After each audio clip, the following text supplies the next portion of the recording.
Hindi kayang ipaliwanag ni Ethel kung ano ang nararamdaman niya habang nakasakay sila ni Seth sa sasakyan ni Calix at humaharurot ayon patungo sa bahay ng mga magulang ng binata.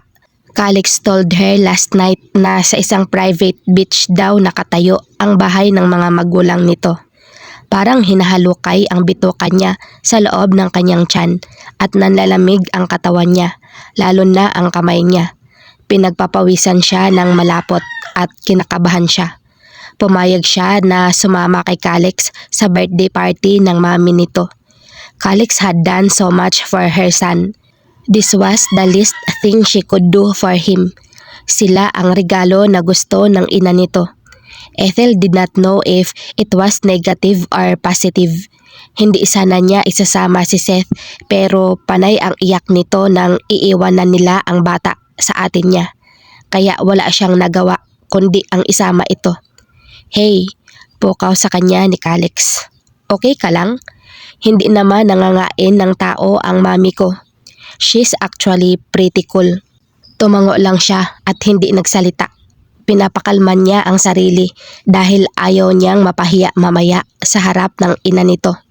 Kaya naman gagawin niya ang lahat para magpatuloy ang maganda nilang relasyon at kung kailangan niyang pakisamahan ng mabuti ang ina nito. Kahit hindi siya nito gusto para sa anak nito, gagawin niya.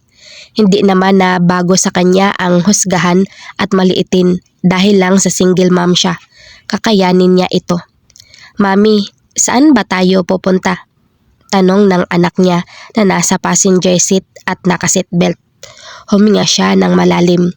Pupuntahan natin ang parents ng daddy mo. Biglang ngumiti si Seth. Gumuhit ang kasiyahan sa mukha nito.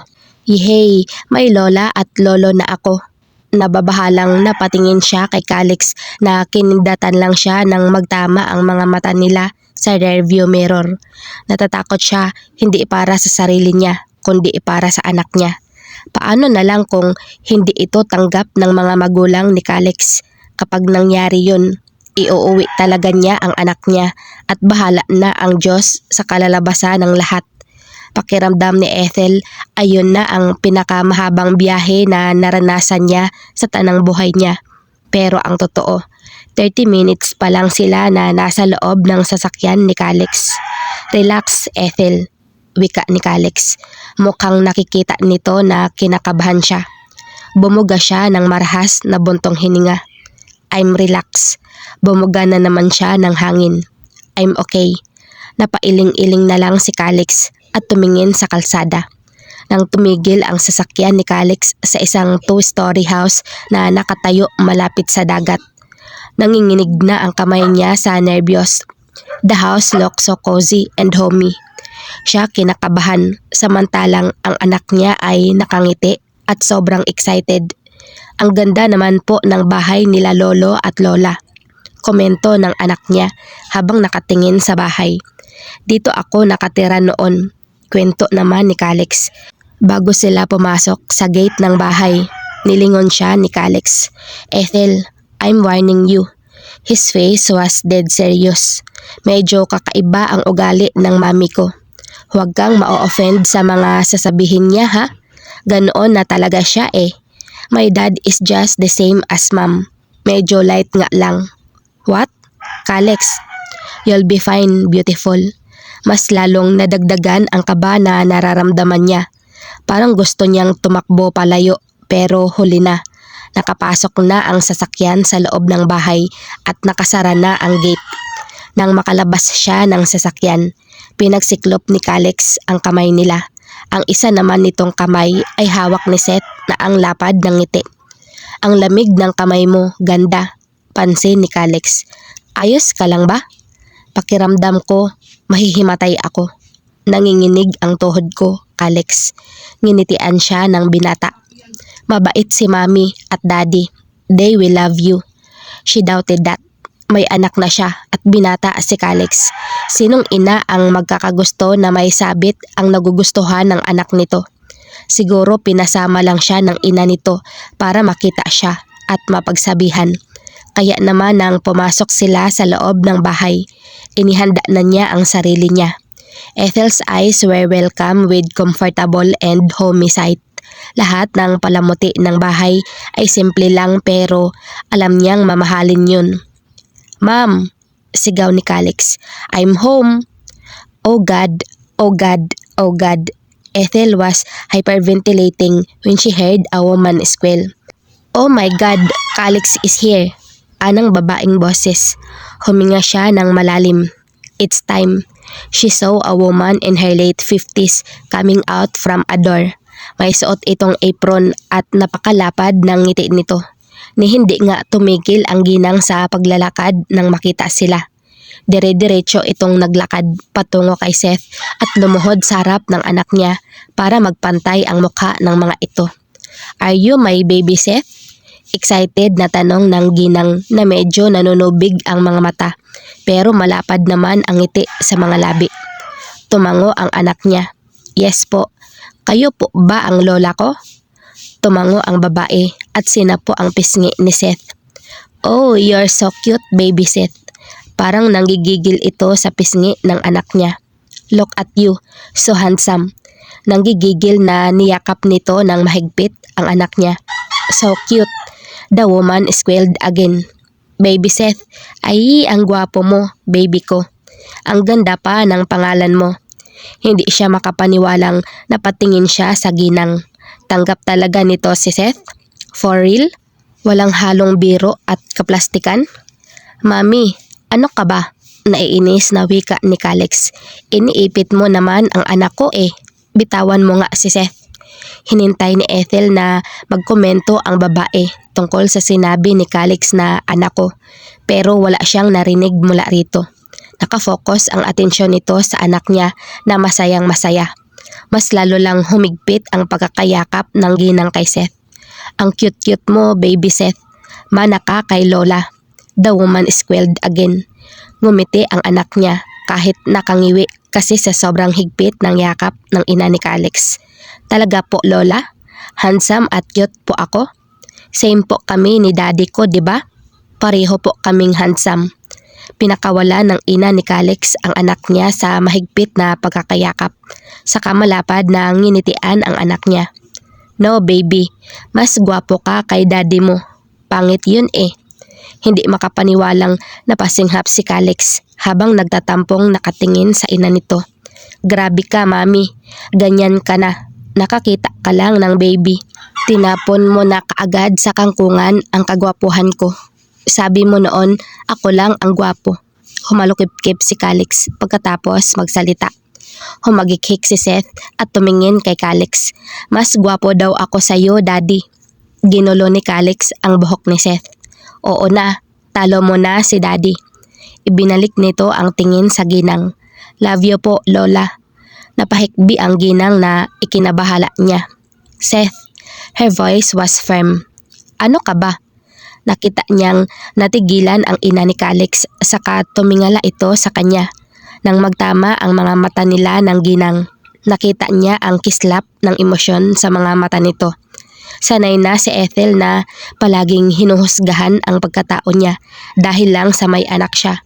Pero habang nakatingin siya sa mga mata ng ina ni Calix, wala siyang panghuhusga na nakita kundi paghanga. "Oh, you're Ethel, right?" Tumayo ang ginang at lumapit sa kanya. Iniredy na niya ang kamay para magpakilala nang bigla siyang yakapin ng ginang na sobrang ikinagulat niya. "Welcome to the family, Ethel," anito. Umawang ang labi niya sa sinabi nito. Thank you po, ma'am." She felt a lump on her throat. Naiiyak siya. Pinakawalan siya ng ginang at may ngiting hinaplos ang pisngi niya. "You're so beautiful, iha. By the way, mami na lang ang itawag mo sa akin, Ethel." Parang kinikilig itong ngumiti. "I always wanted a daughter ever since, but God gave me a boy. But now, you're here." The woman squealed, making her jump. "Call me mommy, please." Nagsusumamo ang boses nito. Nagtatanong na napatingin siya kay Calix. Nginitian lang siya ng binata at binuhat si Seth. Ibinalik niya ang tingin sa ginang. Nakakailang po." Nagbaba siya ng tingin. "Alam niyo naman kasi ang totoo." "Shh!" Iniangat nito ang mukha niya para magtama ang mga mata nila at nginitian siya. Ethel, it's okay. Tumango siya. Napuno ng pasasalamat ang puso niya. Salamat po. Niyakap siya ulit ng ginang. Now, call me mommy. Mommy naman eh. Parang bata na nagpapadyak si Calix. Huwag ka ngang weird. You'll scare her off. Baka iwan niya ako. Bumilis ang tibok ng puso niya sa sinabi ng binata. Pero hindi niya pinansin si Calix. Naiilang siya pero hindi niya kayang hindian ang ginang na may ngiti sa mga labi. Mami. Napaigtad siya nang bigla na namang tumili ang ginang. Oh my God, that's so cute. At magtatampo ako kapag hindi mo ako tatawaging daddy.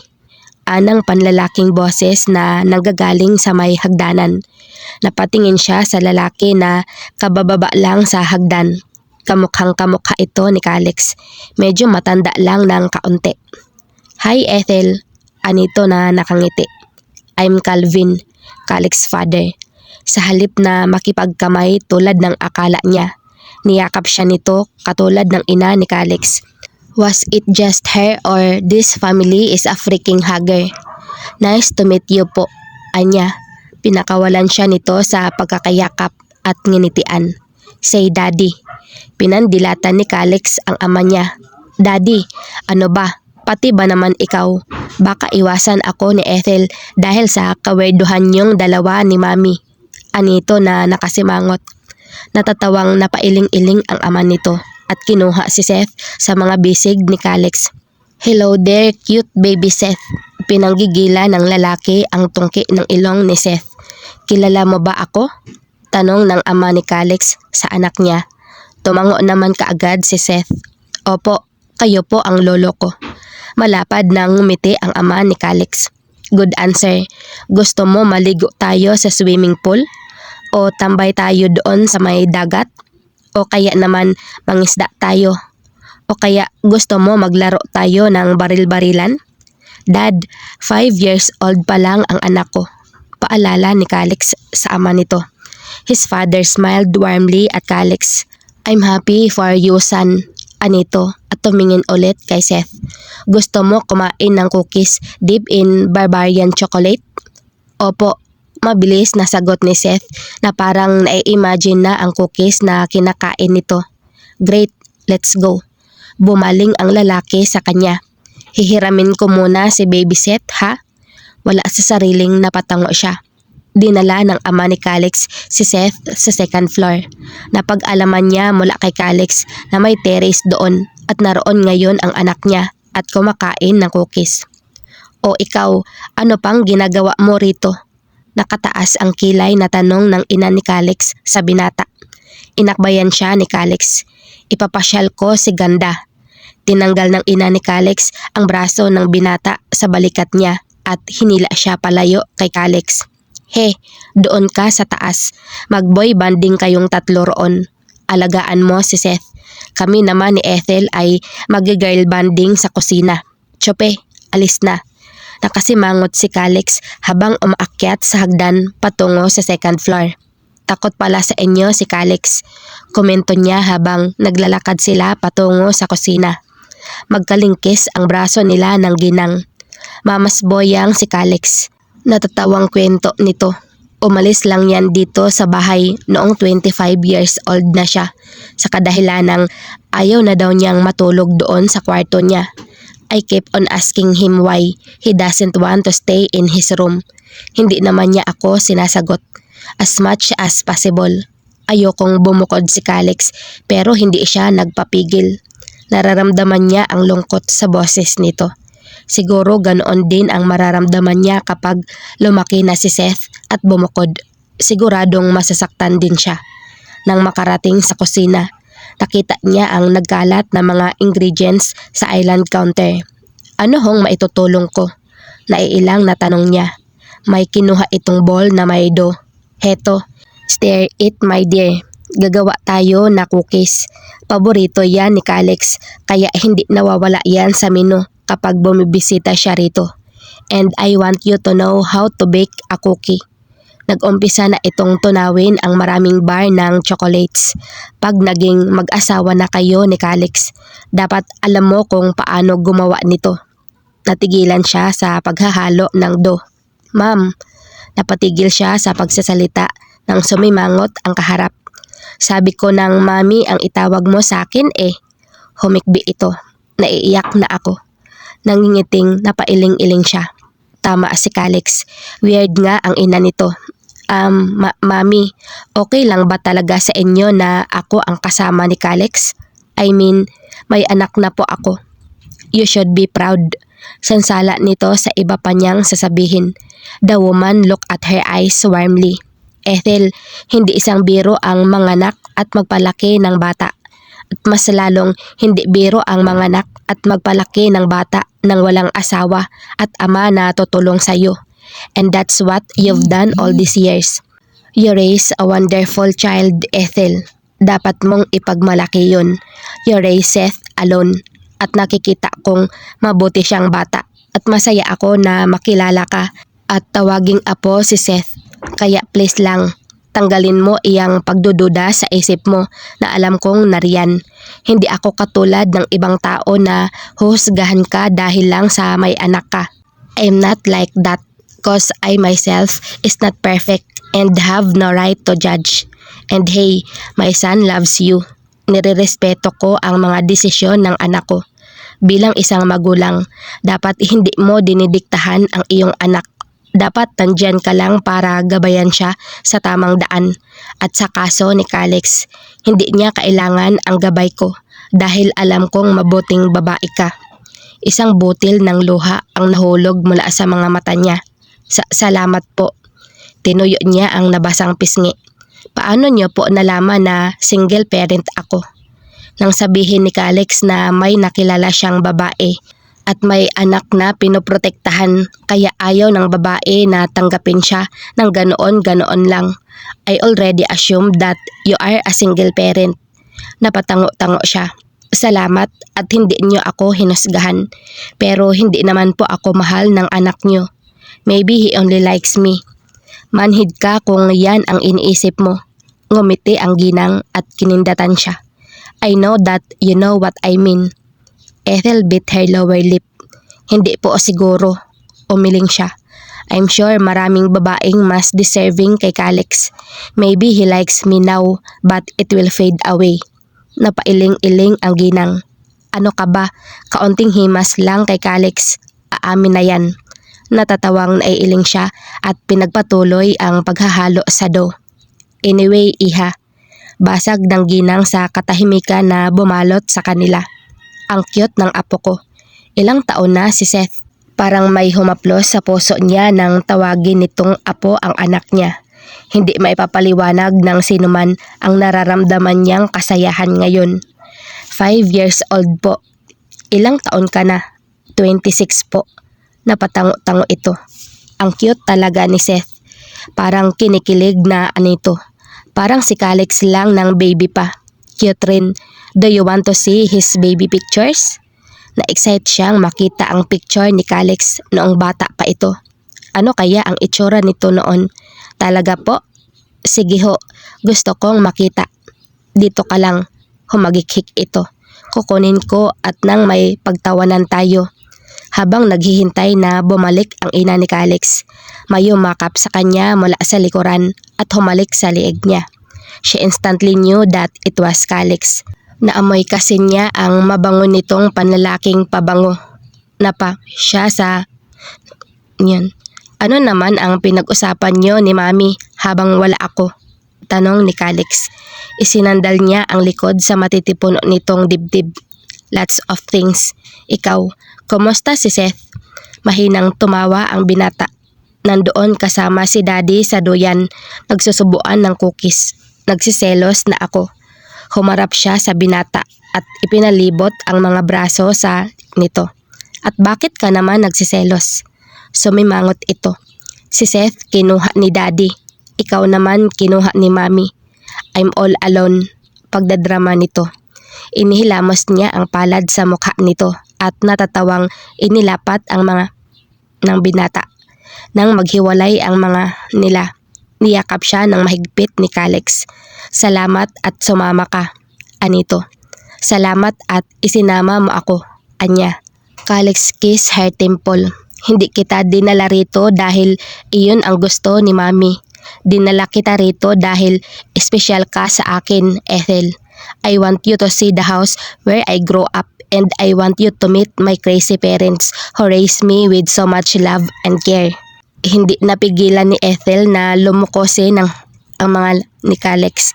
Inilagay niya sa iyon ang nararamdaman niya para sa binata na hindi niya masabi-sabi. Naghiwalay lang ang mga nila nang makarinig sila ng tikhim. Get a room you two, natatawang sabi ng ina ni Calix at tumingin sa kanya. Mamaya ko na sa iyo ipapakita ang mga baby pictures ni baby Calix. Hindi ko nakita sa dati kong pinaglagyan eh. Calix looked horrified at the mention of his baby picture. Ma'am, no. Tinawanan lang ng ginang ang reaksyon ni Calix. Chope, go and get a room. Ma'am, what? Inosenteng tanong nito. Samahan mo si Ethel sa silid mo at pagpahingahin mo siya. Pero kung ayaw mo siyang pagpahingahin, ayos lang naman sa akin kung mauna ang ikalawang apo kaysa sa kasal. I love babies. You're unbelievable, ma'am, wika ni Calix at hinawakan ang kamay niya. Pagkatapos ay hinila siya palabas ng kusina. Panay ang iling-iling nito habang hinihila siya patungo sa second floor. Si Mami talaga, naiinis na anito. Pati kahihiyan kong picture noong bata pa ako, ipapakita pa sa'yo. Mahina siyang natawa. Sobrang nakakahiya ba ang picture mo noon? Yes, may larawan ako noon nung tinuli ako. Damn it, napapalatak na wika nito. She even took a picture of my new. Malakas siyang natawa. Gusto kong makita ang bagong tuli na kaibigan ni Calix. Shut it, beautiful. Hindi na niya dinagdagan ang inis na nararamdaman nito, pero panay pa rin ang tawa niya. Tumigil ang binata sa isang silid na nakasara. The door had a sign that said, if you don't knock, then you are not allowed to enter. Saka ang sa baba niyon ay may isa pang warning sign na this is Calix's room, do not enter. Iminuwestra niya ang kamay sa pintuan. Really? Napakamot ng ulo si Calix. These are from my teenage days. Anyway, this is my room until I was 25. I moved out after that night. Anito at inilagay ang susi sa keyhole at pinihit pabukas ang pinto. Welcome to my simple room. Nauna itong pumasok sa kanya. Nang hindi siya kaagad pumasok, nilingon siya nito at inilahad ang kamay. Come on, beautiful. Pasok ka. Tinanggap ni Ethel ang kamay ni Calix saka pumasok sa loob ng kwarto. Her smile slowly died as she took in the surroundings of Calix's room. No, it couldn't be. Calix frowned when he saw Ethel's reaction when she entered his room. Mabilis niyang ipinalibot ang paningin sa dati niyang silid para alamin kung may kalat ba o madumi para sumama ng ganoon ang mukha nito. Pero wala naman siya nakita. Ibinalik niya ang tingin kay Ethel at matiim itong nakatitig sa kama niya. Hey, pukaw niya kay Ethel sabay yugyog sa balikat nito. Okay ka lang? Dahan-dahang dumako ang mga mata nito sa kanya. This is your room? Parang hindi makapaniwalang tanong nito. Naguguluhang napatango siya. Yes, bakit? Anong problema? Hindi makapaniwalang tumawa ito ng walang emosyon. Yung uri ng tawa na walang lamang pero makapanindig balahibo naman. Ethel, okay ka lang ba? Nag-aalalang tanong niya. Tumango ito. Yeah. Dahan-dahan itong naglakad palapit sa kama niya at umupo sa gilid niyon. Dahan-dahan din itong ipinalibot ang tingin sa kabuunan ng silid niya. Ethel looked at every inch of his room, from the furniture to the windows and the floor. Nababahala na siya sa reaksyon nito, kaya naman nilapitan niya ito at umupo sa tabi nito. You really look pale and bothered, anya. Ayos ka lang ba? Is there something wrong with my room? Tumuon ang mga mata nito sa kanya. May galit at kaguluhan doon. Ilang babae na ang dinala mo rito? Napakunot noo siya sa tanong nito. Ethel, hindi issue sa atin ang pagiging playboy ko noon. I'm asking you, Calix, ilang babae na ang dinala mo rito? Naiinis na inhilamos niya ang kamay sa mukha bago sumagot. Only one. Sa maniwala ka sa hindi, isa lang. Pinangako ko sa sarili ko noon na hindi ako magdadala ng babae rito sa bahay ng mga magulang ko. I respect this house. I respect my room. I don't know what happened to me that night, but I brought a woman here in my room. I was drunk, so was she. We rode a taxi from the club. Sa tingin ko may nangyari sa amin. Lasing ako nun hindi ko masyadong maalala. Kinaumagahan ko na nalaman mula sa may-ari ng bar na may inihalo pala silang droga doon sa alak ng isiniserve nila. It was a special liquor, he said. Bumalik ako noon para magtanong kung kilala nila ang babaeng inuwi ko ng nakaraang gabi. But no one saw me living with her. At nang magising ako ng umagang yun, hindi lang ang babaeng yun ang nawala, pati na rin ang memorya ko ng gabing yun. That drug did something to me.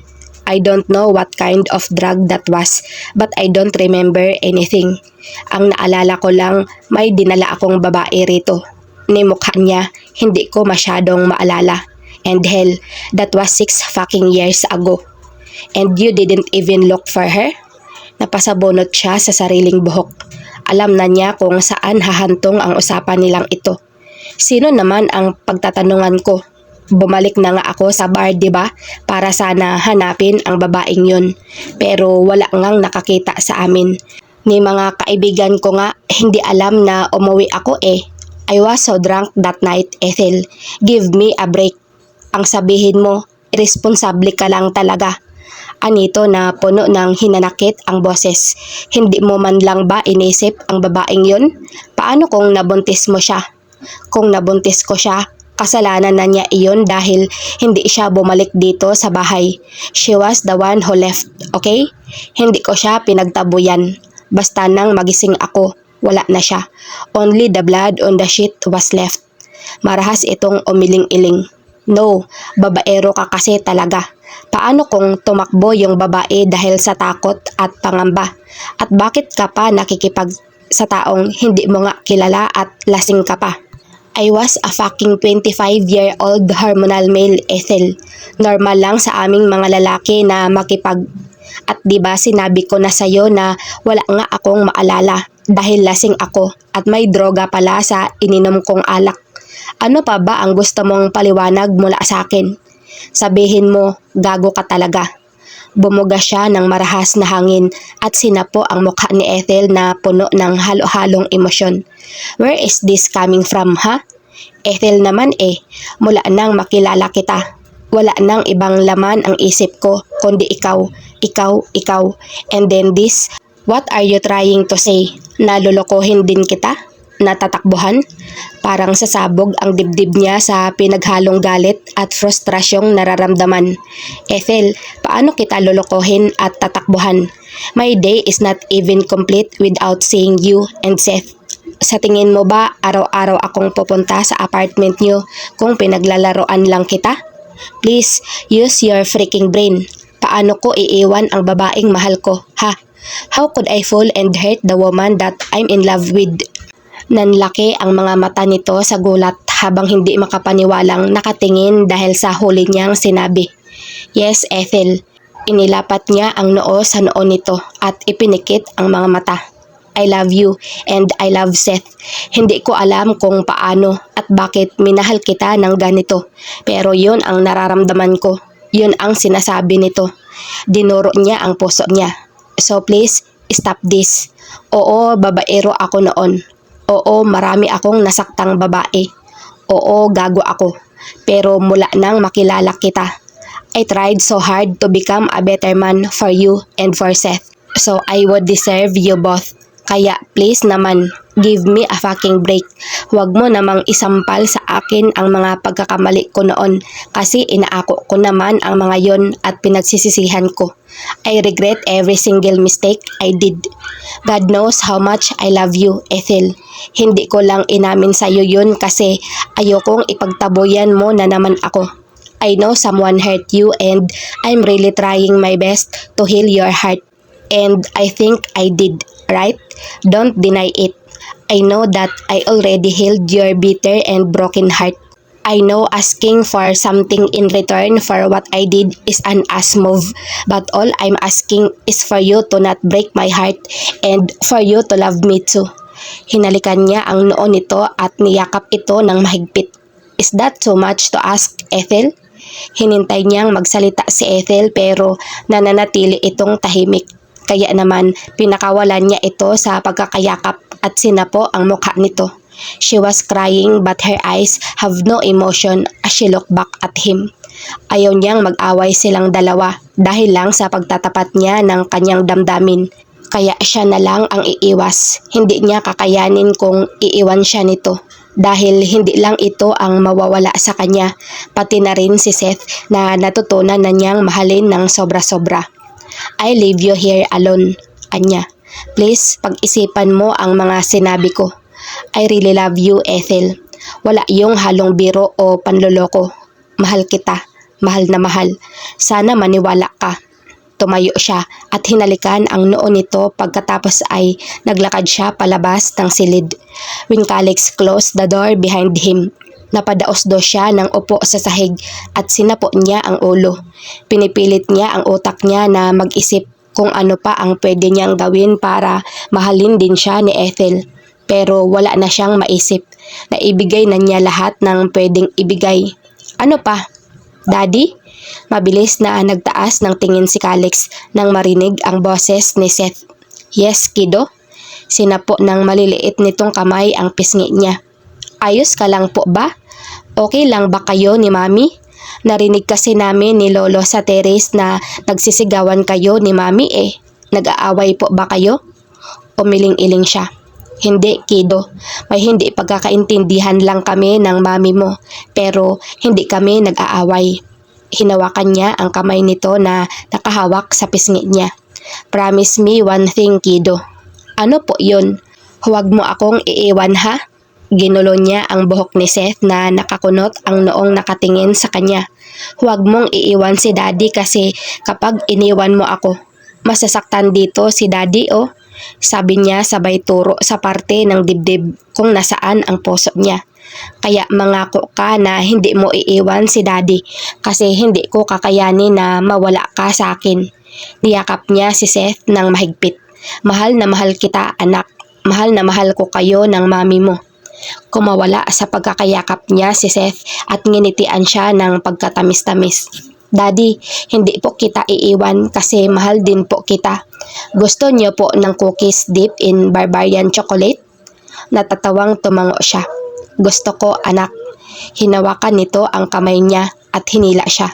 Halika na po, Daddy. Susubuan kita ng cookies tulad ni Lolo. Medyo gumaan ang pakiramdam ni Calix habang hila-hila siya ni Seth patungo sa terrace. This kid already owned half of his heart and the other half was owned by Ethel. Wala nang natira para sa sarili niya, kaya hindi talaga niya alam ang gagawin kapag iniwan siya ng mga ito. Sana naman hindi. Nang marinig ni Ethel na sumara ang pinto ng silid, saka pa lang siya nakahinga ng maluwag. Hindi siya makapaniwala. Gusto niyang hindi paniwalaan pero hindi niya makakalimutan ang silid na minulatan niya 6 na taon na ang nakakaraan. This was the room that she couldn't forget. Ito ang silid ng lalaking nakakuha sa pagkababae niya. Ito ang silid ng nakabunti sa kanya. At ito ang silid ni Calix, ang lalaking mahal niya. Anong klaseng biro ito? Kung kailan tanggap na niya na walang ama ang anak niya at kung kailan nandyan na si Calix para tumayong ama ni Seth. Saka naman mangyayari ito. Galit si Ethel sa lalaking nakabunti sa kanya. Ito ang lalaking nagparana sa kanya ng pangungutya at panghuhusga ng kapwa. Pero paano siya magagalit sa lalaking iyon kung mahal niya ito ngayon? At ngayon lang niya lubos na naintindihan kung bakit wala siyang maalala ng gabing yun kahit anong pilit niya. A drug ha? So that was the reason why she couldn't remember shit. Akala niya ay lasing na lasing lang siya ng gabing iyon. But no, she was duped. At paano niya ngayon sasabihin kay Calix na ito ang lalaking nakatalik niya ng gabing iyon? Hindi rin nga nito maalala ang nangyari. Paano niya ipapaalam dito na ito ang tunay na ama ni Seth? Napatitig sa pintuan si Ethel nang marinig niya ang boses ng anak niya. And when she heard Calix's voice, she felt her heart drop. Palagi niyang pinapangarap na sana si Calix na lang ang ama ni Seth. At ngayon na ito pala talaga ang ama ng anak niya, hindi na niya alam ang gagawin. Hindi niya alam kung paano haharapin si Calix. Dinig na dinig niya ang usapan ni Calix at Seth. "Huwag mo akong iiwan ha?" Anang boses ni Calix. "Huwag mong iiwan si Daddy kasi kapag iniwan mo ako, masasaktan dito si Daddy oh. Kaya mangako ka na hindi mo iiwan si Daddy kasi hindi ko kakayanin na mawalay ka sa akin. Mahal na mahal kita anak. Mahal na mahal ko kayo ng mami mo." Kinagat niya ang pang-ibabang labi para pigilan ang luha na gusto na namang kumawala sa mga mata niya. Anong gagawin ko ngayon? Should I tell him or not? Napailing-iling siya at naglakad pabalik sa kama. Parang nanghihinang nahiga siya sa kama. Nakahiga siya sa kama na minsan na nilang pinagsaluhan ng init ng katawan ni Calix, pero pareho nilang hindi maalala yun. Hinaplos niya ang kanang bahagi ng kama kung saan doon nakahiga si Calix nang magising siya sa umagang iyon. Nakadapa ito sa kama kaya hindi niya nakita ang mukha nito. Kung nanatili siya sa silid at hinintay na magising si Calix, mai-inlove kaya sila sa isa't isa katulad ng nangyari ngayon sa kanila? At ano ang ibig sabihin ng lahat ng to? Tinakbuhan niya noon si Calix kaya hindi natuloy ang love story nila. Ito ba ang continuation yon? Ito ba ang paraan ng Diyos para sabihing para kayo sa isa't isa? O isa lang itong napakalaking biro ng tadhana sa kanila? Bumangon siya sa kama at lumabas ng silid ni Calix. Pagkatapos ay hinanap ang terasa ng bahay. Nang mahanap niya iyon, nakita niyang nakasakay sa duyan si Calix at Seth. Nagsusubuan ang dalawa ng cookies at masayang nagkukwentuhan. Nang makita siya ni Seth, inilapat niya ang daliri sa ibabaw ng labi niya para hindi ito magsalita. Pagkatapos ay sininyasan niya itong umalis sa duyan. Sumunod naman ang anak niya at lumapit sa kanya. At dahil medyo tago ang kinaroroonan niya, hindi sila nakita ni Calix. "Seth, come back here kiddo," ani Calix sa malakas na boses. "Wait lang po daddy," matinis ang boses na sabi ni Seth. Patingin-tingin ang anak niya sa direksyon ni Calix. "Ano po iyon mami?"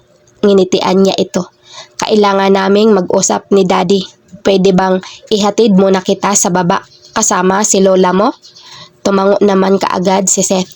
"Okay lang po sa akin, mami. Basta po magbabati na kayo ni Daddy." Tumango siya. "Mag-uusap kami at magkakabati." "Okay po. Salamat, baby." Binuhat niya ito at napangiwi siya nang maramdamang medyo mabigat na ito. "Mabigat ka na, baby." "Kasi po, big na ako," sagot naman nito. Nangingiting naglakad siya patungo sa may hagdanan. Akala ni Ethel ay isang hakbang pa bago ang hagdan at dahil karga niya si Seth, hindi niya nakita ang nilalakaran. It happened so fast na malaya na lang ni Ethel na nahuhulog na sila ni Seth sa hagdanan. Walang ibang nasa isip niya kundi ang mailigtas ang anak niya, kaya naman niyakap niya ito ng mahigpit. Ethel felt her body dropping in so much speed, and then her butt and back hit the floor for 2 times, and then they were falling again. Pero sa pagkakataong ito, hindi na siya ang tumama sa sahig. Nilabanan niya ang sakit ng katawan at iminulat niya ang mga mata. "Seth," Ethel whispered her son's name. Ang unang natitigan niya ay ang dugo sa sahig. Ang pangalawa ay ang walang malay niyang anak na kinubabawan niya. "No, Seth," sigaw niya pero wala siyang lakas para bumangon. "Seth, Seth." Umiiyak na sinubukan ni Ethel na bumangon para lapitan ang anak niya at dalhin ito sa hospital. Nilalabanan niya ang sakit sa katawan niya pero hindi niya kaya. Unti-unting nagdidilim ang paningin niya. Ang huli niyang namalayan ay ang papalapit na yabag at ang nagpapanik na boses ni Calix. Hindi alam ni Calix kung sino ang pupuntahan niya. Si Ethel ba na walang malay at may bali na buto o si Seth na may sugat sa ulo at maputlang maputla na. Kailangan nitong salina ng dugo. Hindi niya alam kung sinong uunahin niyang asikasuhin. So his parents decided for him. Ang mga ito ang nagbantay kay Ethel at siya naman ang nag-asikaso kay Seth. Dinala niya ang mag-ina sa isang pribadong hospital malapit lang sa bahay nila. Kanina, nang marinig niyang isinigaw ni Ethel ang pangalan ni Seth, kinabahan na siya. At nang makita niya ang kalagayan ng mag-ina, para siyang tinakasa ng lakas. Seth was lying on his own pool of blood. He was horrified at the sight.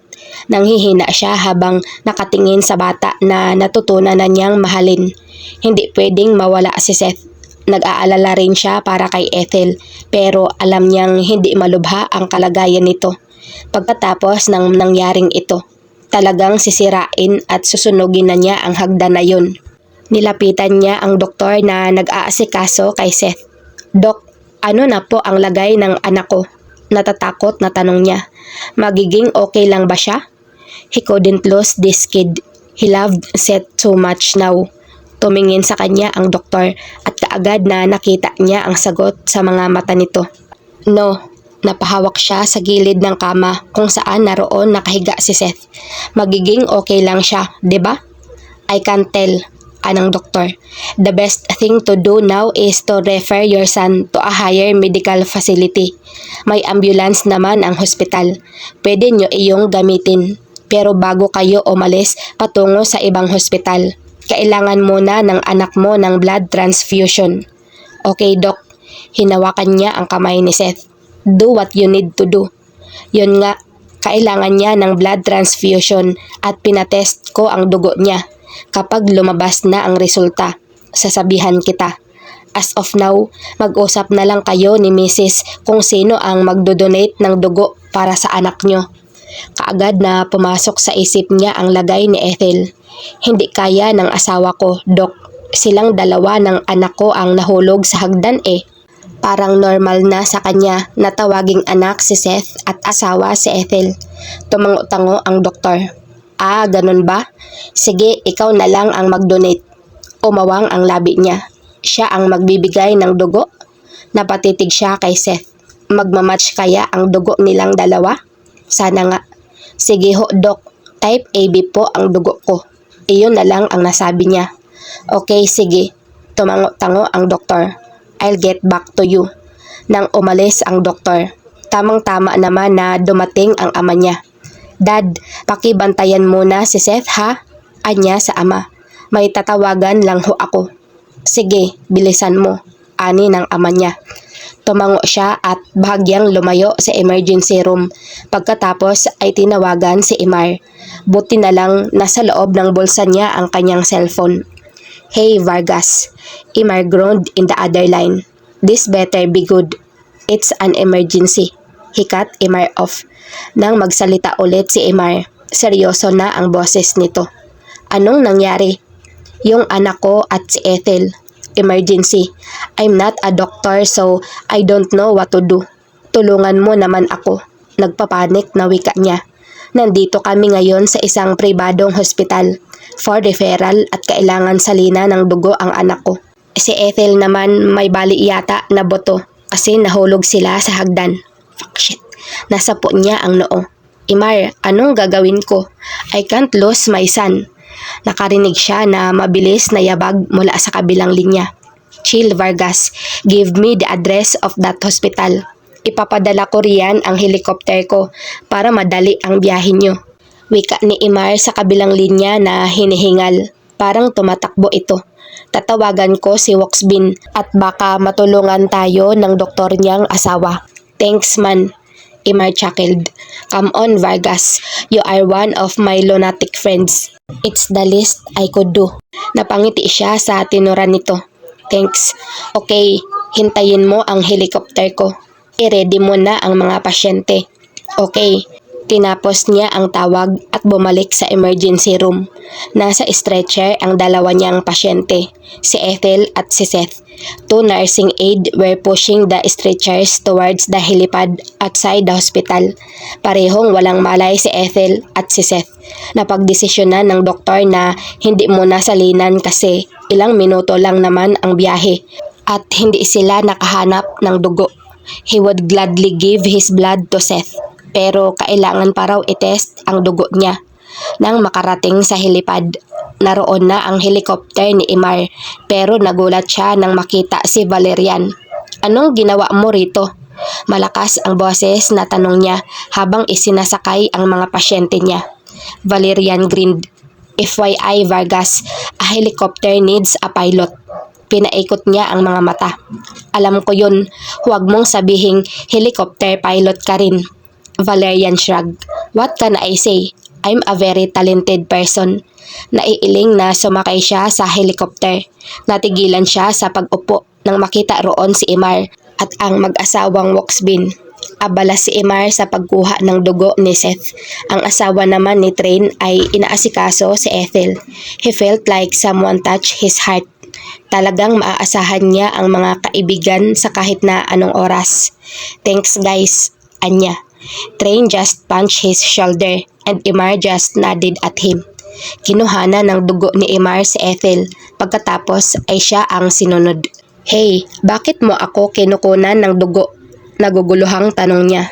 "So, I could test if you two have the same blood type with Seth. Para hindi na tayo maghanap ng donor kung pwede naman kayo," sagot ni Imar. "Oh, okay." Habang bumabiyahe ang helicopter, hawak niya ang stretcher ni Ethel. Si Train naman ang may hawak sa stretcher ni Seth para hindi gumalaw. Ilang minuto lang ang binilang niya bago sila nakarating sa main branch ng Romero's Hospital.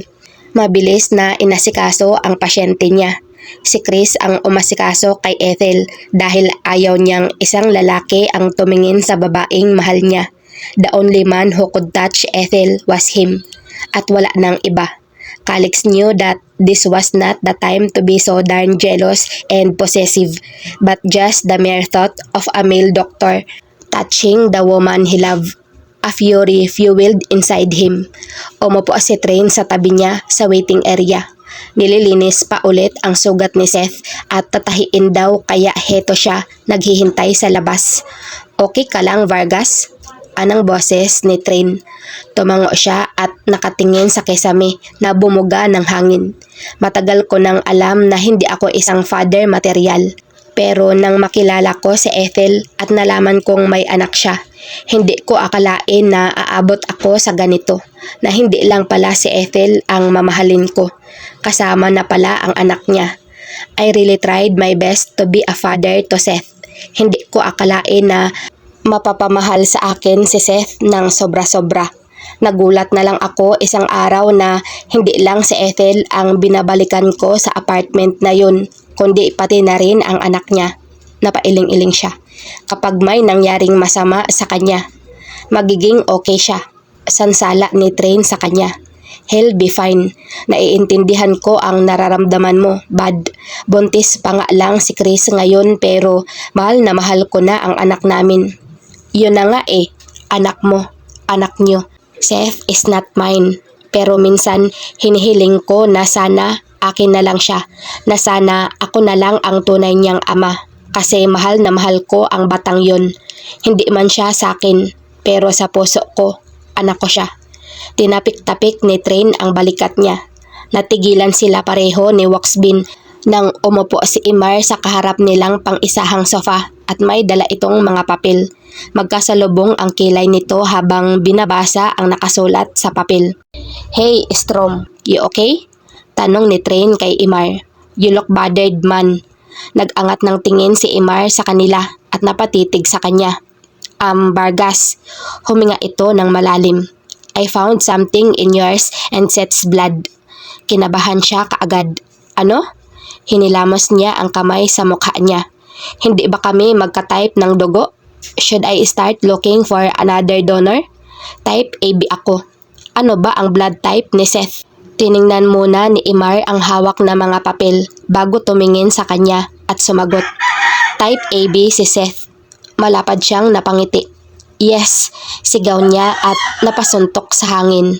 Saan ako pwedeng magpakuha ng dugo para kay Seth? Hindi lang yun ang nalaman ko. Putol ni Imar sa iba pa niyang sasabihin. According sa test na ginawa ko, you two have the same white blood cells. Nalukot ang mukha niya. Imar, speak English, please. Ano naman kung pareho kami ng white blood cells? Mas mabuti nga yun para match talaga ang dugo naming dalawa. Vargas, your white blood cell and sets are 99% the same. Inulit-ulit ko ang pagtest pero yun ang lumalabas. What's wrong with that? Naguguluhang tanong niya. 99% Vargas. What percent? I ran a DNA test and the result is 99%. Mariing sabi ni Imar. 99% na sigurado ang DNA test na anak mo si Seth. Nanigas siya sa kinauupuan. Nakaawang ang mga labi niya habang nakatingin kay Imar. He couldn't wrap his mind at the information Imar just dropped. Napakurap-kurap siya sa sobrang pagtataka. What? Humugot ng malalim na hininga si Imar. Seth is your son. Nagulat din ako pero yun talaga ang lumabas. Baka isa si Ethel sa mga nakatalik mong babae noon at hindi mo maalala. No, I would never forget someone like Ethel. He was shaking his head. No, I would never do that to Ethel. Vargas, naaalala mo ba yung kinwento mo sa amin na babae na nakatalik mo na hindi mo nakilala kasi nga umalis at hindi mo maalala ang mukha kasi nga may droga pala ang ininom mong alak? Napatingin siya kay Imar kapag Juan ay hindi naniniwalang umiling-iling. She couldn't be that woman. Natulo siya sa kinauupuan nang maalala ang reaksyon ni Ethel nang dalhin niya ito sa kwarto niya. Oh God, could it be? Sinapo niya ang ulo at parang baliw na tumatawa at naiiyak. Napapailing siya at matatawa naman. Hindi niya alam kung ano dapat ang maramdaman niya. So Seth is really your son? Naguguluhang tanong ni Trin. Alam niyo ba kung ilang beses kong hiniling yun? Natatawang tanong niya kay Imar at Trin na nakatingin lang sa kanya. So, what are you saying? Na ako ang lalaki na dahilan kung bakit nakaranas ng panghuhusga ang babaeng mahal ko? Ako ang may kasalanan kung bakit sabik na sabik sa pagmamahal ng isang ama si Seth? Inhilamos niya ang dalawang kamay sa mukha niya. Alam mo ba yung pakiramdam na tawagin kang daddy at alam mong hindi sa'yo pero pinapangarap mo na sana ikaw na lang ang ama? Calix stood up in so much frustration. He needed to let it out. Ikinuyom niya ang kamao at malakas na sinuntok ang pader na malapit sa kanya. Pain seeped through his knuckles but he didn't stop. Sinuntok ng sinuntok ang pader hanggang sa hindi na niya kayang itaas pa ang kamay niya. Sinapo niya ang mata na hilam ng luha. He was crying in so much frustration, anger and regret. Bakit? Bakit hindi niya alam na nakabuntis siya? Sobra-sobra ang pagsisisi na nararamdaman niya. Kung sana nagpa-DNA test sila noon ni Seth, edi sana maaga niyang nalaman. Did Ethel know that he was Seth's real father? Marahas siyang napailing-iling. Oh God, ang bata pala na pinapangarap niya na sana ay sa kanya na lang ay sa kanya naman pala talaga. Ang batang nagpapasaya sa kanya kapag tinatawag siya nitong daddy ay tunay pala niyang anak. Ang bata na gusto niyang palaging nakangiti at masaya dahil nagbibigay yon sa kanya ng kaligayahan ay anak niya. That explained the allergy. The same liking of food and the color of hair and eyes. Those dimples, he was too dumb to notice those.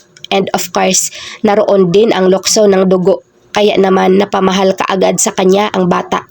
Why did he not question it?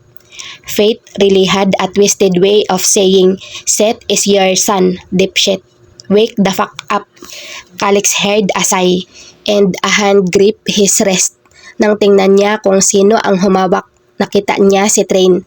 Come here, Strom. Tawag ni Train kay Imar. Naiiling na lumapit sa kanya si Imar. May dala itong first aid kit. kung saan nito nakuha yon, hindi niya alam. Pinaupo siya ng dalawa at nilinis ni Imar ang sugat niya sa kamay. Pagkatapos ay nilagyan nito ng benda ang kamay niya. "There," ani Imar, "huwag kang masyadong madrama. Nagsasayang ka ng dugo. Kailangan niya ng anak mo." "Kailangan niya ng anak mo." Napangiti siya. That felt good. Awesome. Great. Fantastic. Wow, parang lahat ng frustrasyon na naramdaman niya ay kanina ay biglang naglaho na parang bula. Anak niya si Seth. Anak ko si Seth. Saan ako pwedeng mag-donate ng dugo para magamit ng anak ko? Tanong niya sa dalawa. Imar motioned him to follow. Si Trey naman ay hahanapin daw ang asawa nitong buntis.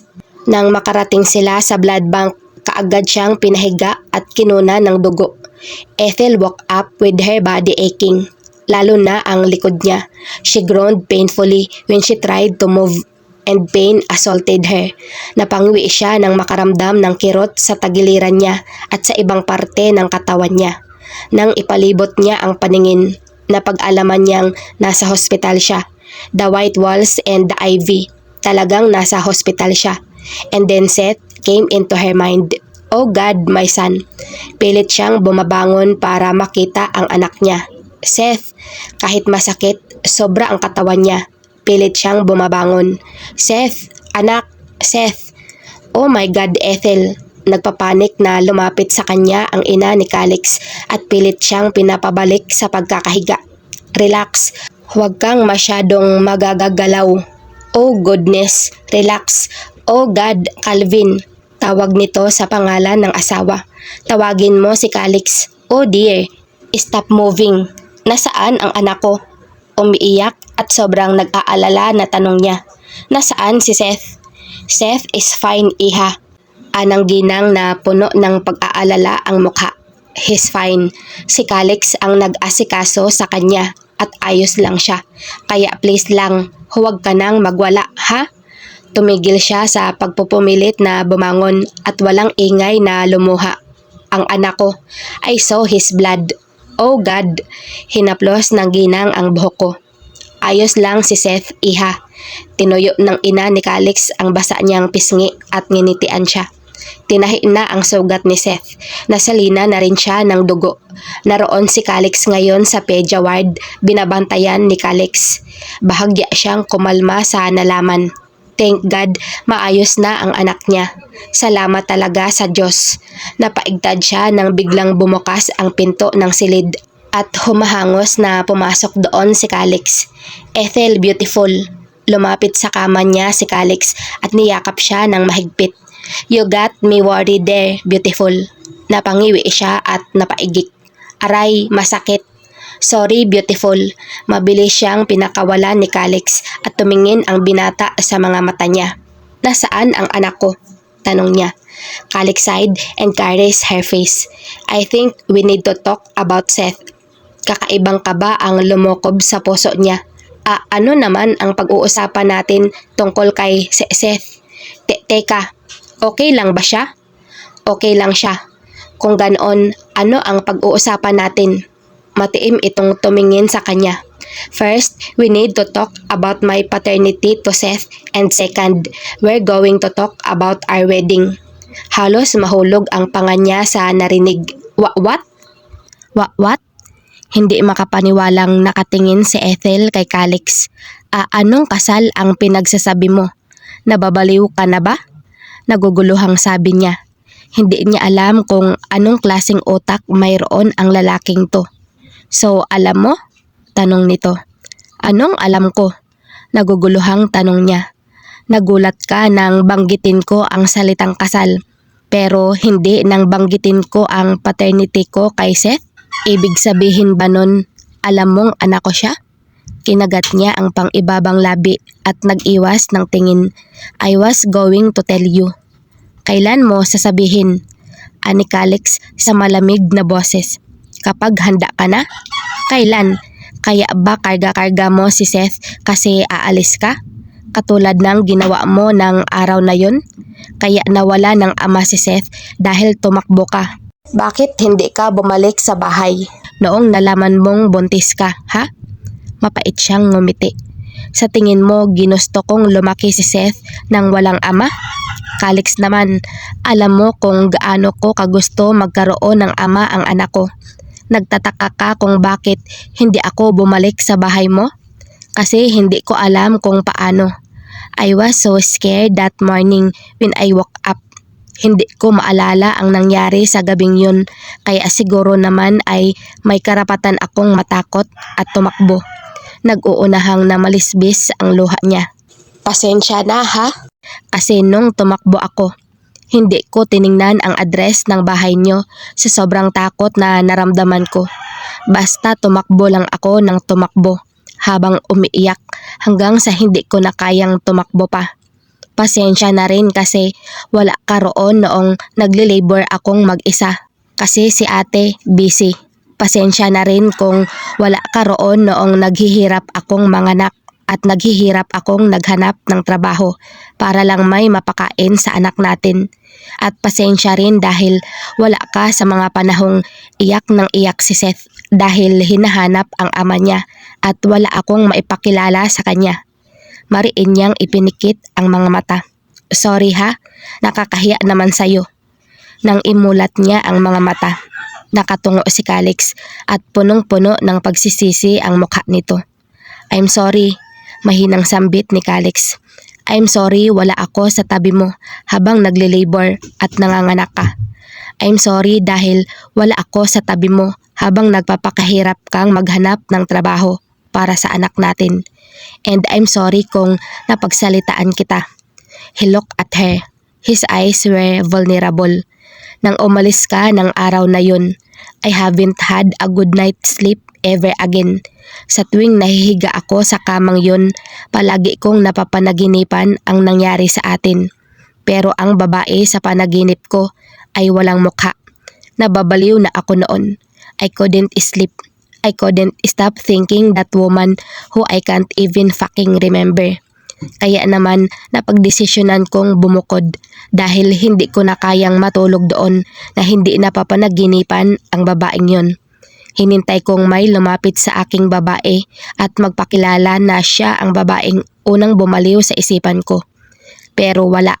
And then you came and I fell in love with you at first night. Walang ingay siyang humagulhol. Frustration, pain, anger, guilt, and regret. Halo-halo niyang nararamdaman ang mga yun kaya hindi niya mapigilan ang mga luha niya. Naramdaman na lang niya na may labing lumapat sa mga labi niya. Nang imulat niya ang mga mata. Nakita niyang si Calix ang humalik sa kanya.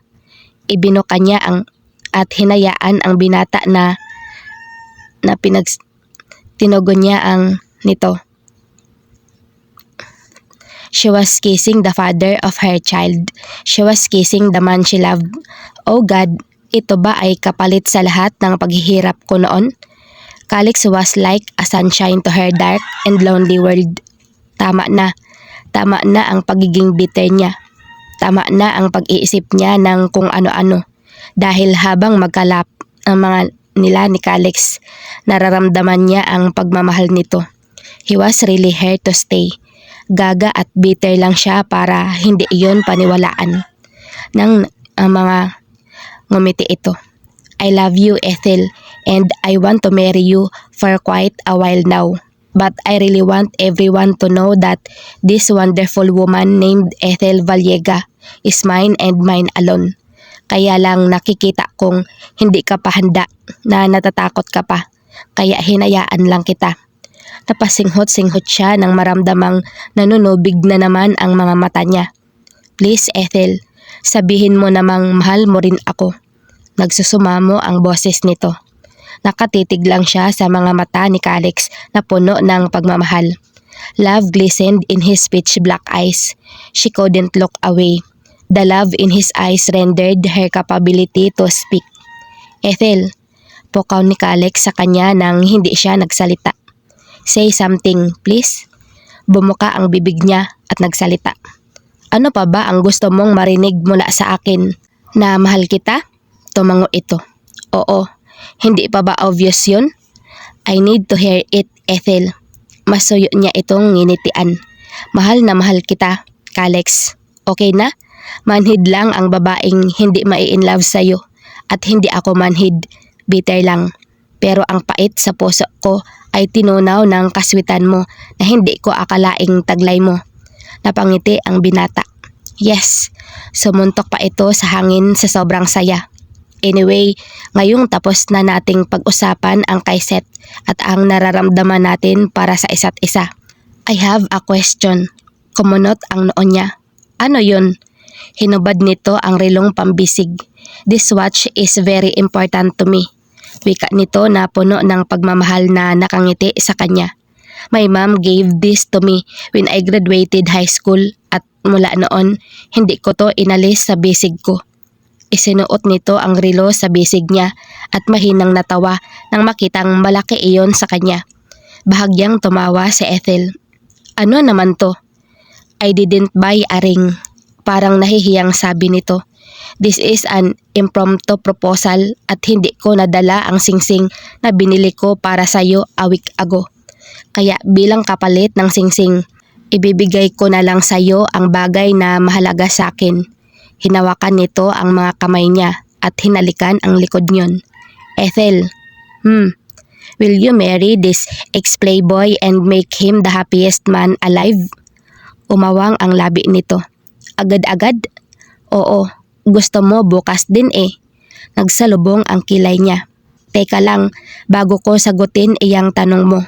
Paano mo nalaman na anak mo si Seth? And for your information, hindi kita tatakbuhan. Pababa ako sa hagdan kasi ihahatid ko sa mama mo si Seth at mag-uusap tayo para sabihin sa iyo na anak mo si Seth. Calix looked at Ethel dryly. Way to ruin the marriage proposal atmosphere. Nginitian niya ang binata, saka tinapik-tapik ang pisngi nito. Sagutin mo muna ako at saka ko pag-iisipan ang marriage proposal mo. Pag-iisipan mo? Pinukol siya nito ng masamang tingin. Ang sama mo. She stuck her tongue out at him. Ako ang babae, kaya maghintay ka. Now, answer my question, please. Bumuntong hininga ito. Nagpa-blood test kasi ako kung pwede akong maging donor para sa blood transfusion ni Seth. And Imar being Imar, pati white blood cell itinest, kaya nalaman ko. Nagulat ka ba? Calix gave Ethel an incredulous look. Ano sa tingin mo? Malamang oo. Hinalikan niya ulit si Ethel sa mga. Nagalit ako kasi pakiramdam ko. Kasalanan ko lahat eh. Napailing-iling siya at hinaplos ang pisngi nito. Pareho tayong may kasalanan. Tanggapin na lang natin yun. Patawarin natin ang isa't isa at mag-move on na tayo. Period. That made him smile. Okay, agree. Anyway, ano na ang sagot sa tanong ko? Yes, I'll marry you, Mr. Ex-Playboy. Inginuso niya ang mga Now, kiss me. I want to taste your again. That made him smile widely and quickly obliged to her request. Kaagad na ni Ethel para tanggapin ni Calix.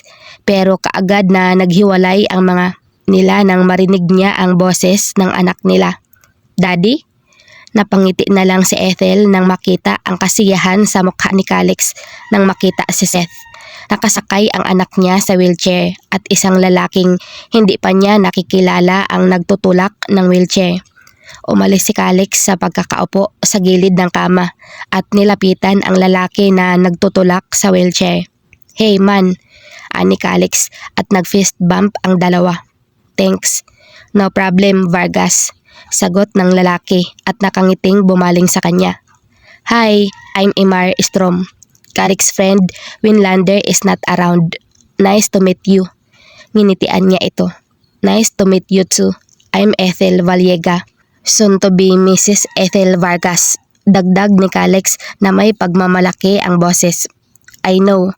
Anito at tinapik ang balikat ni Calix. Sige, alis na ako. Ibalik mo si Seth sa kwarto niya pagkalipas ng isang oras. Baka mabaliw ang mga nurse sa kakahanap sa kanya. Yes, I will, sagot ni Calix. Good. Naglakad palabas ang lalaki at tuluyang umalis ng kwarto. Mami? Bumadha ang pag-aalala sa mukha ng anak niya nang makita siyang nakahiga sa hospital bed. Okay lang po ba kayo? Okay lang si Mami, sagot ni Calix para sa kanya. Ikaw, okay ka na ba? Tumango ang bata. Opo, sabi ng doktor, okay na daw ako. Rest lang po. Kaya lang na-miss ko po kayo eh.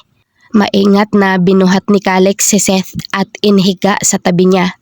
Malapad naman ang hospital bed kaya kasya silang dalawa. There, nakatabi ka na kay Mami, ani Calix. Tabi ka rin daddy, ungot ni Seth. Mahinang tumawa si Calix. Hindi pwede anak, maiipit natin si Mami. Sumimangot ang anak niya. Okay po. Nginitian ni Calix ang anak nila at pinisil ang tungki ng ilong. Dito ka muna, kiddo. May pupuntahan lang si daddy. Bantayan mo muna si Mami, ha? Opo, daddy. Saan ka pupunta? Tanong niya. Calix looked at her and winked. It's a surprise, beautiful. Inirapan niya ang binata. Whatever, siguraduhin mo lang na maganda iyang surprise mo. Maganda yun. Ginawaran siya nito ng halik sa mga labi at nagpaalam. Later, beautiful, sabi nito, sabay kindat sa kanya. Itinirik niya ang mga mata para itago ang kilig na nararamdaman. Pagkalabas ni Calix sa silid ni Ethel, kinausap niya ang kanyang mga magulang na bantayan muna si Ethel at ang anak niya. Habang naglalakad siya patungo sa labas ng hospital, tinawagan niya si Sean. Nahanap mo na? Tanong niya nang sagutin nito ang tawag. Yes, I'll message you the address, ani Sean. Thanks man, anya. How much? Sean chuckled. It's free. Napatigil siya sa paglalakad. Free?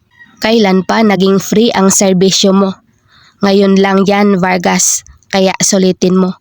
Natatawang sabi ni Sean at pinatay ang tawag.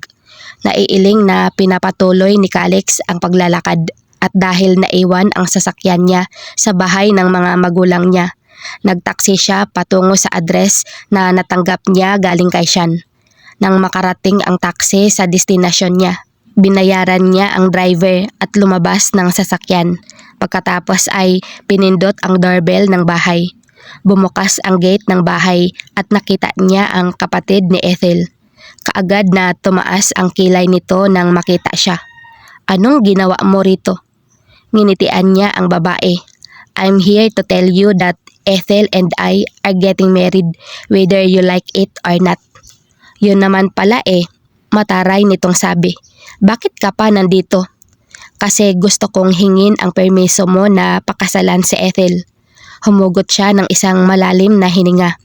Mahal ko ang kapatid mo at naiintindihan ko kung bakit nagagalit ka sa akin. Kaya narito ako ngayon para humingi ng isang pagkakataon na patunayan sa iyo na hindi ko lulukohin ang kapatid mo.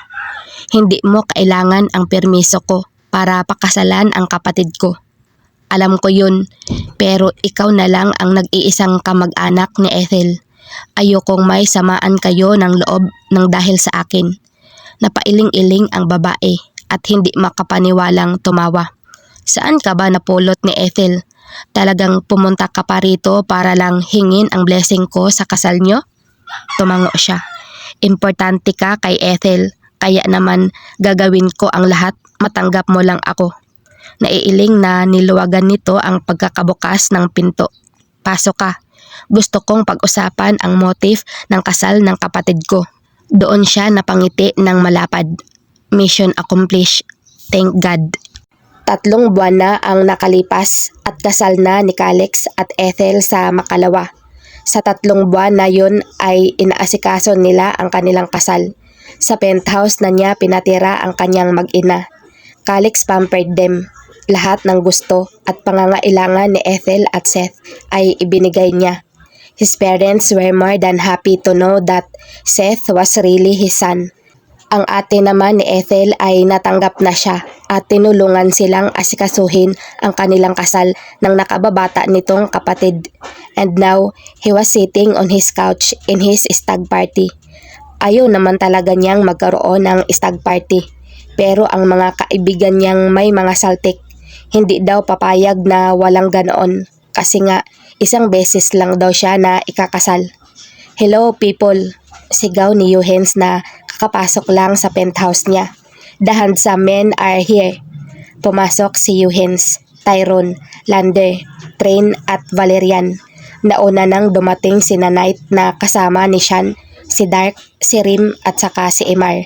Hindi nakarating ang kambal na Coleman dahil nasa Caribbean ang dalawa. Si Kali naman ay hindi sinasagot ang tawag nila. Kaya wala rin dito ang lalaki. Itinirik na lang ni Calix ang mga mata nang makitang gumiling-giling si Yuhens habang naglalakad papasok at gumaya naman ang iba pa nilang kaibigan na kasama nito. Naupo ang iba sa sofa at ang iba naman ay sa sahig na umupo. Parang sariling bahay iyon ni Lander na kumuha ito ng beer sa refrigerator niya at binigyan isa-isa ang naroon. Bad, tinapik ni Lander ang balikat niya. Mag-preside ka na. Sarkastikong napatingin siya kay Lander. Ano ako? Presidente niyong may mga saltik? Tumawa si Emar. Hindi, miyembro ka lang. Si Tyrone ang presidente pero ikaw ang ikakasal, kaya tumayo ka na rin. Calix rolled his eyes. Napipilitang tumayo siya at naglakad patungo sa unahan, saka hinarap ang mga kaibigan niya. Hi! Kumaway siya. This is my stag party and no girls are allowed. Sorry, baka kasi hindi ako sipotin ng bride ko sa makalawa. Some of his visitor groaned in disapproval. Natatawang tumayo si Tyrone at itinaas ang kamay para tumahimik ang lahat. Guys, how about we just drink until we can't walk anymore? Suhestyon ni Tyrone. Itinaas ni Yuhens ang kamay. Agree. Valerian raised his hand too. Okay lang sa akin basta hindi ko makakainuman ang dalawang yun, sabi nito sabay turo kay Shan Kim at Knight Velasquez na magkatabing nakaupo sa sahig. Umatake na naman pala ang pagiging history freak ni Valerian.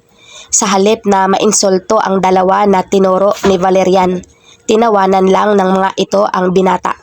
Alam nilang lahat kung gaano ka-apektado si Valerian pagdating sa mga singkit at Espanyol. Suck it up, Voxky. Ani siya na nakipag-cheers pa kay Knight. Wala ka ng choice dahil narito kami. Tumatango-tango si Knight. Suck it up, best friend.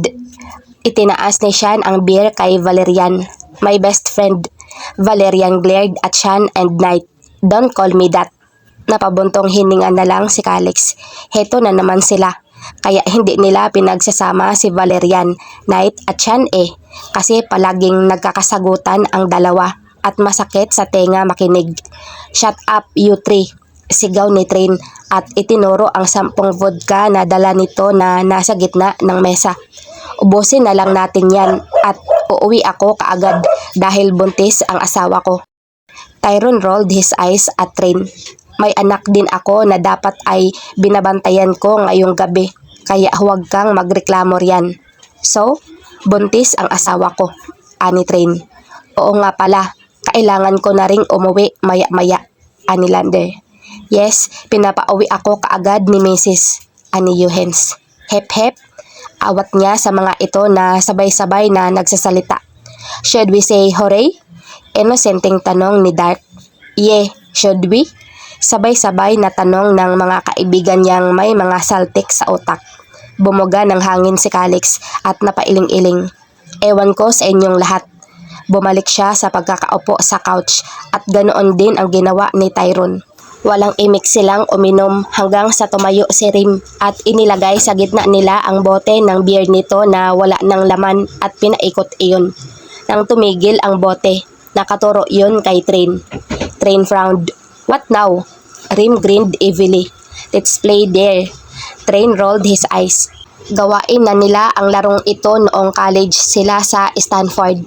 Okay, ani Train na nagkibit balikat. Let's play. Okay, pinagsiklop ni Rim ang mga palad at ngumisi. I dare you to go outside this building and dance for 5 minutes without music. Ngumanga si Train. What? No way. Yes way. Nakangisi pa rin si Rim.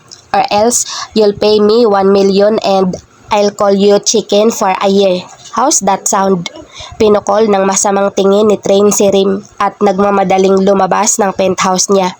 Sila naman ay tumatawang sinundan si Train. Makadalawang beses bumalik ang elevator bago sila lahat nakababa sa lobby. Pinagtitinginan sila ng mga taong nakakasalubong nila.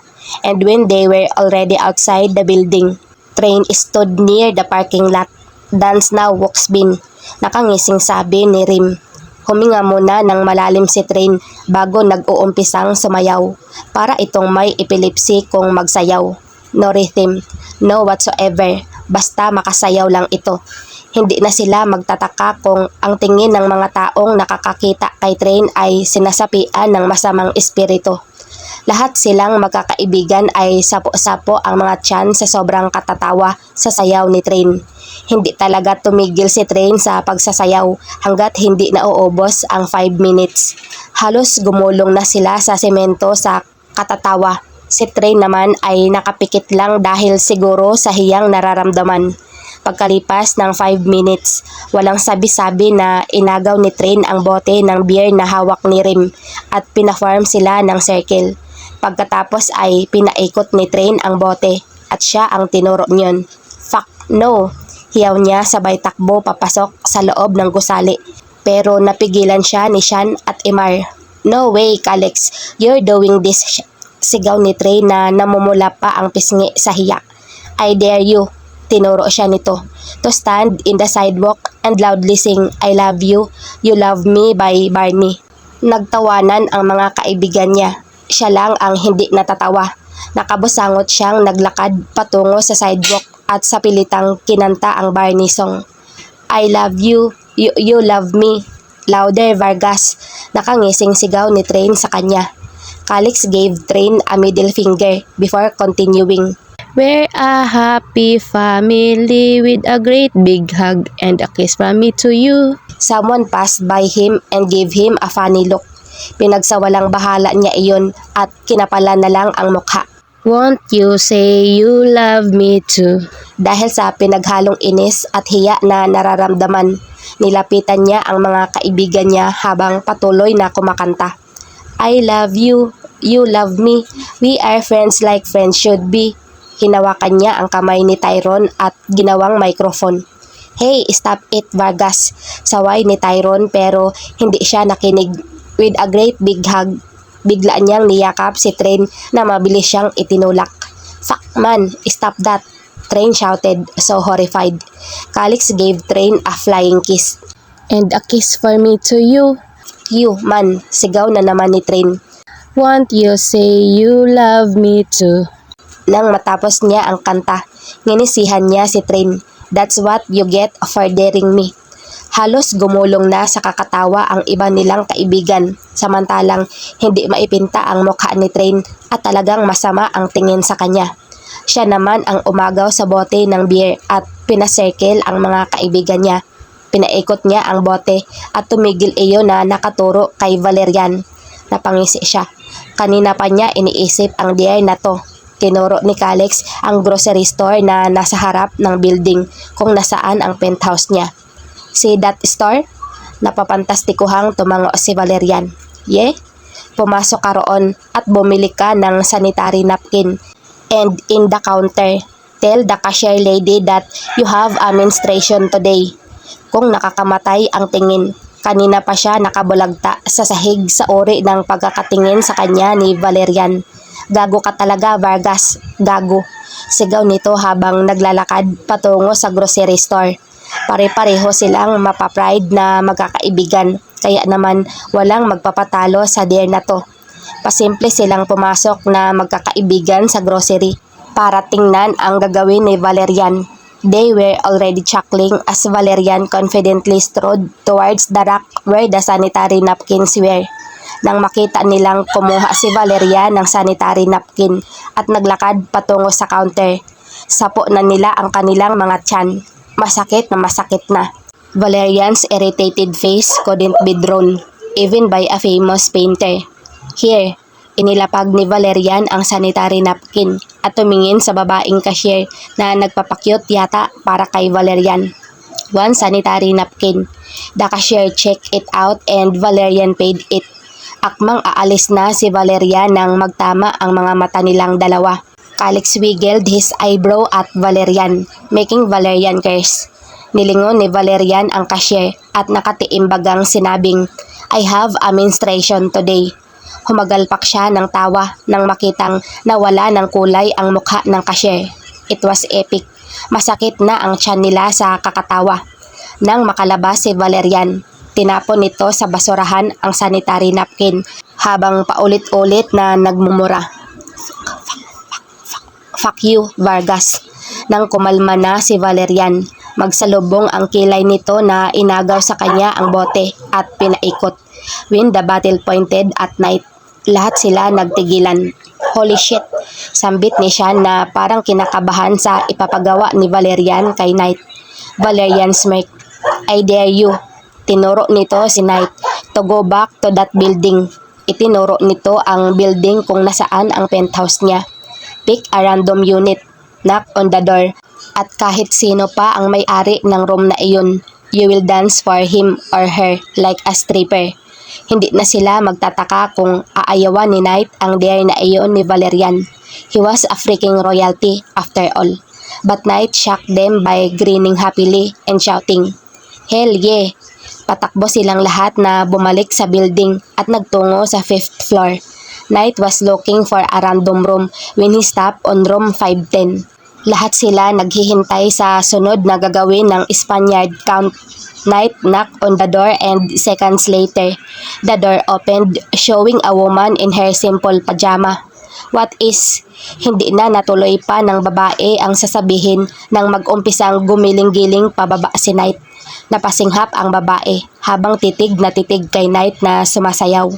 "Oh yeah," daing ni Knight habang unti-unting hinuhubad nito ang pang-itaas na damit. "Oh God," napatili ang babae nang dumako ang kamay ni Knight sa botones ng pantalon nito. Ibababa na sana nito ang pantalon pero pinalibot ni Valerian ang braso sa leeg ni Knight at hinatak patungo sa elevator ang Spaniard Count. Nagtawanan na lang silang magkakaibigan. Valerian and Knight were so weird. Pinapagalitan ni Valerian si Knight sa pagboborles nito. Sinaysayan na naman nito si Knight ng kung ano-anong batas at sinabi pang exhibitionist daw ang lalaki.